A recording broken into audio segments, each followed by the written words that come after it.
Why don't we get into the latest episode of Game of Thrones you watched, Kayla? What is dead may never die. The third episode of the second season. Anything just jump out at you from this one? Well, I just told you the last scene gave me chills, kind of. Oh, the one where she talked about Ned? Yeah, but then at the end where they're looking for Gendry, and she goes, well, you killed him. He's right there. Yeah, see, he has the hat. That was quick thinking, right? She is good. She is good. I mean, Little she's a young girl. It's interesting because I liked that scene where she was talking to Yoren, the older Night's Watch guy, and she was very vulnerable, right? RP. Oh, right, RP.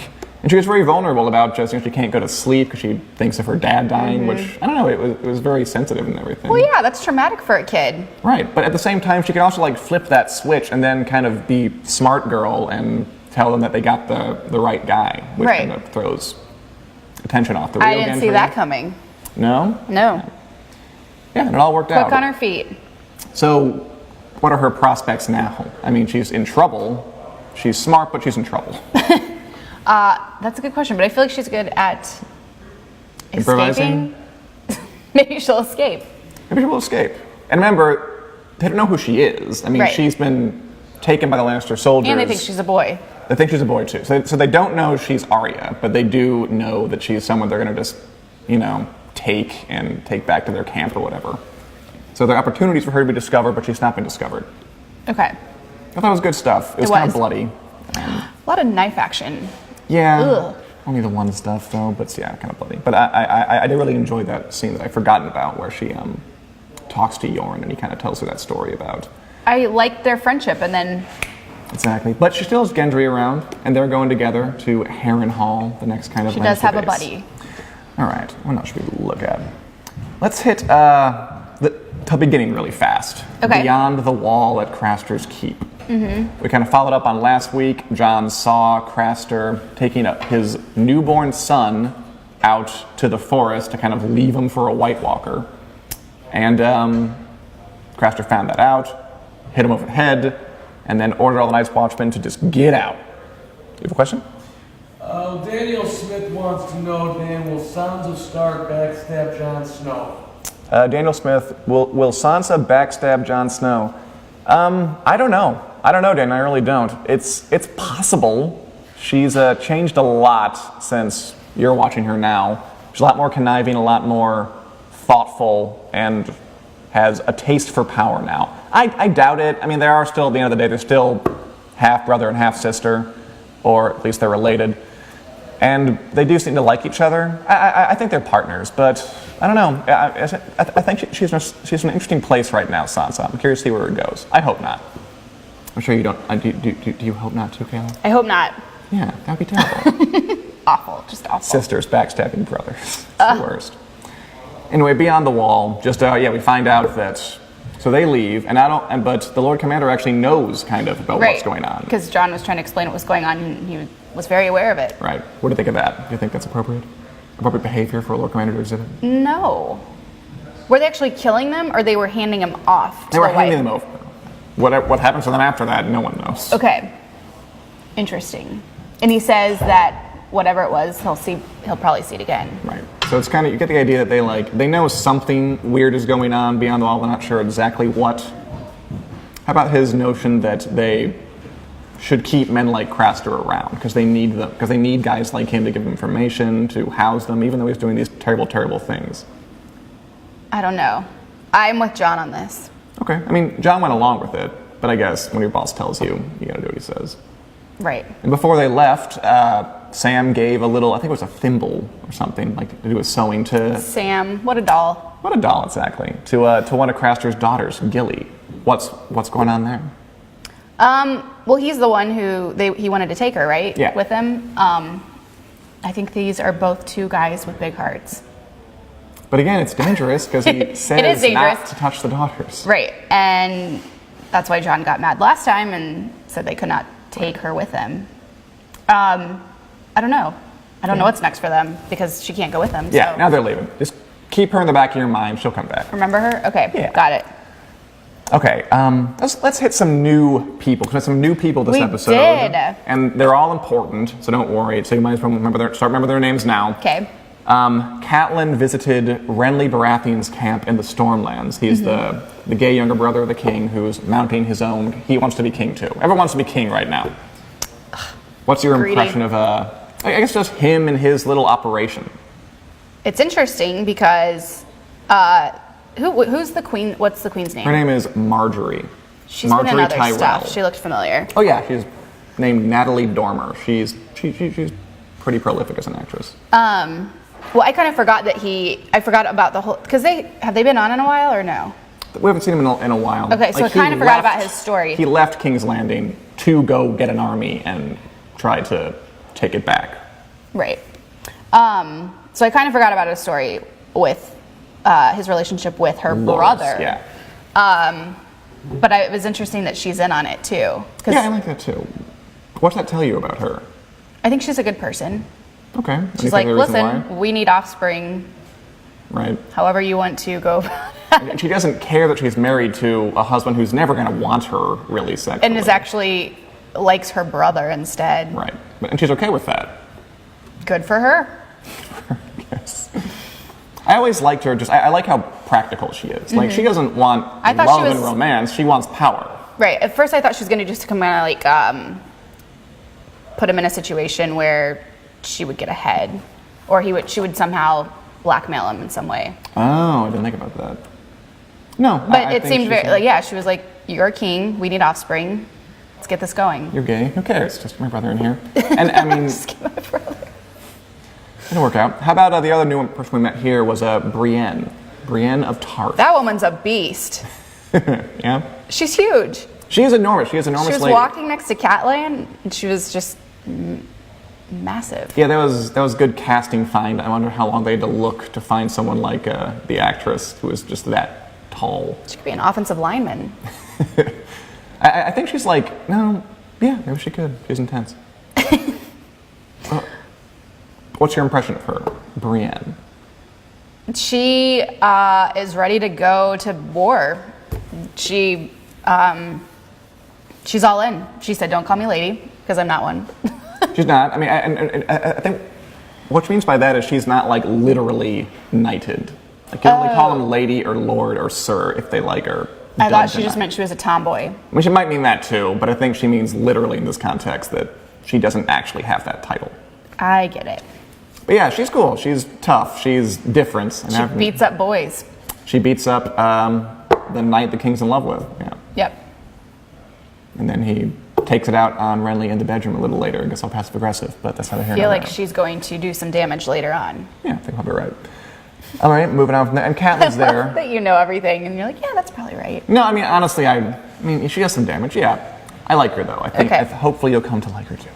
And then Catelyn's there visiting them, trying to get their allegiance, right? Do you Yes. think that'll go anywhere?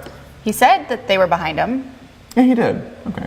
And he seems like a nice guy, right? Yes. Someone who will follow through on his promises. I think Catelyn's problem is that he seems a little frivolous. But she's worried that he's just kind of like playing a game here and not really all in. Okay. I can see that. She tried asking him something, and he was like, I have to go pray. Which is code for have gay sex. Exactly, yes. And moving on to the Iron Islands, got a iLoad of Theon this weekend, his inner struggle. I guess my question to you is, with Theon, what would you do here? So he's kind of torn between his actual family, who he hasn't seen in years, wants to invade the north, his kind of foster family, who he is close with, he's close to Robb at least, Yeah. it seems like, is ruling the north and would prefer that not happen. They want to try to ally. And in the end, we saw that he burned the letter he was writing to Robb, so he's kind of deciding to I didn't go. know what he was burning. I didn't know if Yeah. that was the letter he received or was sending. It was a letter that I deposit to. It's like, you can see like the little, it says like, Robb, my father's going to go there. Hope this reaches you soon. Run or take defensive measures. So he was they're going to thinking, go against each other now? that looks to be the way it is. Okay. And then he was getting that weird baptism thing, which is how his people do it. So he made his choice. But is that the right choice to have made? Because remember, they I think are he's his family. kind of right. There's blood, and I think they're kind of guilt tripping into it. he had that argument with his father and his sister, and He also had a good point too. It's like it's not like he chose to be handed over as a hostage. Like the father handed him over. right. So I get that side too. Right. You'd want to fight for the people who took you in and cared for you. What would you do? Do you think in that situation? If you could imagine yourself in a completely ridiculous fantasy situation. I would go with the. I'd go with the Starks. I probably would too, but I do get why he sides with his family. Like I don't totally condemn him for it. Right. Like I can see where he's coming from. It's a tricky situation, that It's one. tricky. What else we got? We didn't see any of Daenerys. No Daenerys. I think it's the only person who sat out this one. Yeah, no Daenerys. For really, I don't think we saw her the last time either. We did. Just we really did? briefly. Oh, They yes, in the brought desert. back the horse head. Yeah. Yeah, she'll come back next week, I think. She definitely will, yeah. So don't worry, she's not dead. Okay, good. It'd be funny if they just kind of left her for the rest of the series. But Winterfell, really, really fast. Nothing much happened there. The big stuff, the stuff I enjoyed the most was in King's Landing, actually. Mm-hmm. I know that you were a little confused about it. Tyrion's what's the up to confusion? something, Up to and I something. didn't really follow what it was. So he's plotting something, and he said, "Whatever you do, don't tell the queen." Mm-hmm. And then he found out that the queen has a spy and that old man, Right. and they lock him up.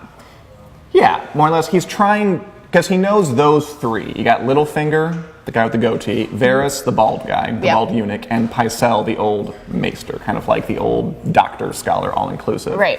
They're on the small council, which is kind of like the cabinet Mm-hmm. of the kingship.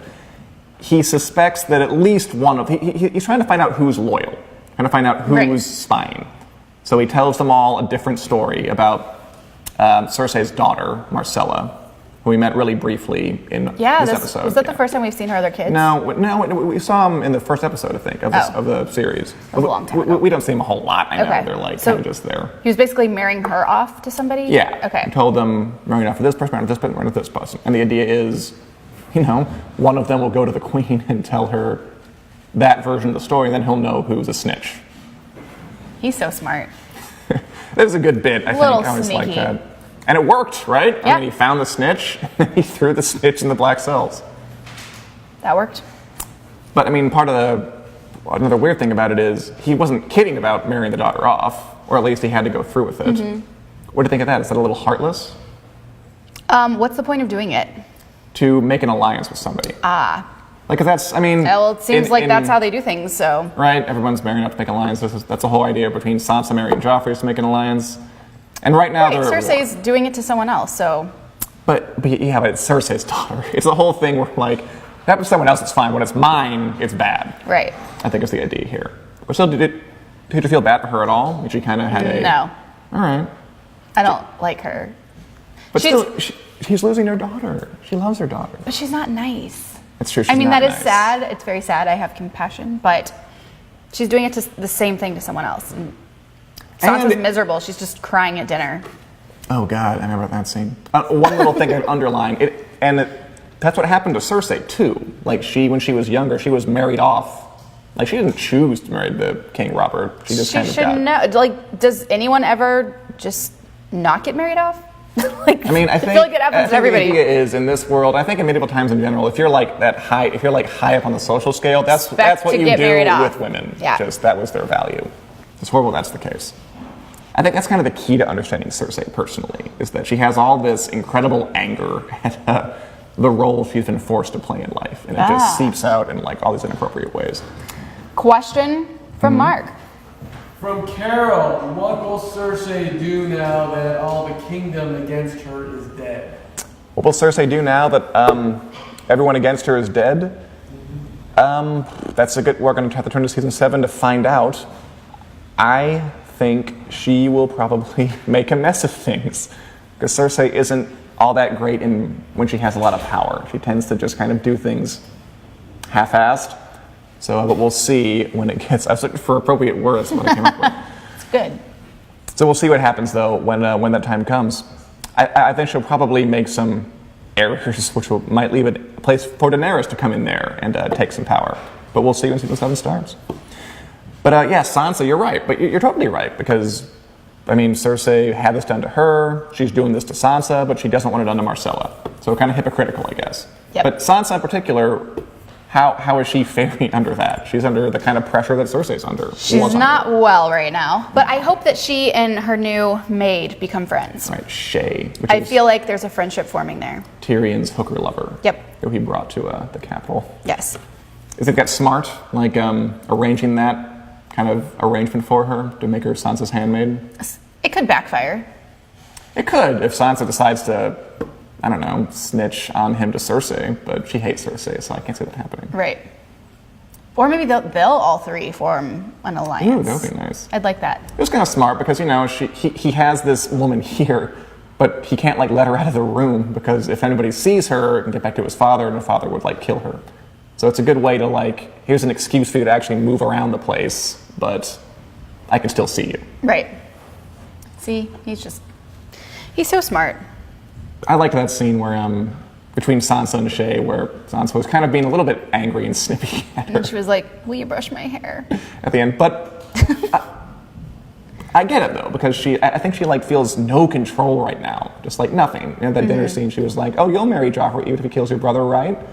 So she's, like, being a little bit mean at some random That was not cool. serving lady just to kind of feel in control again. Right.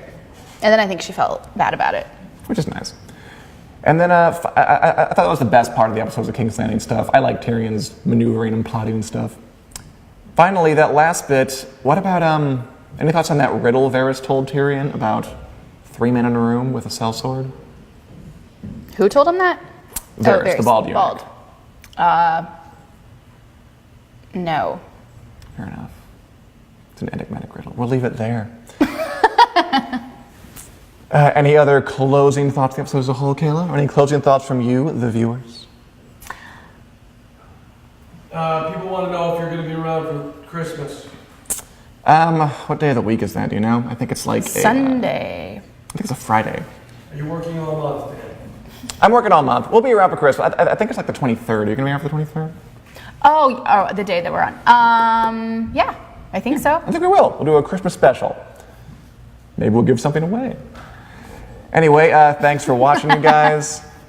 And we will see you this time next week, Wednesday at 4 for more McLive. See you then.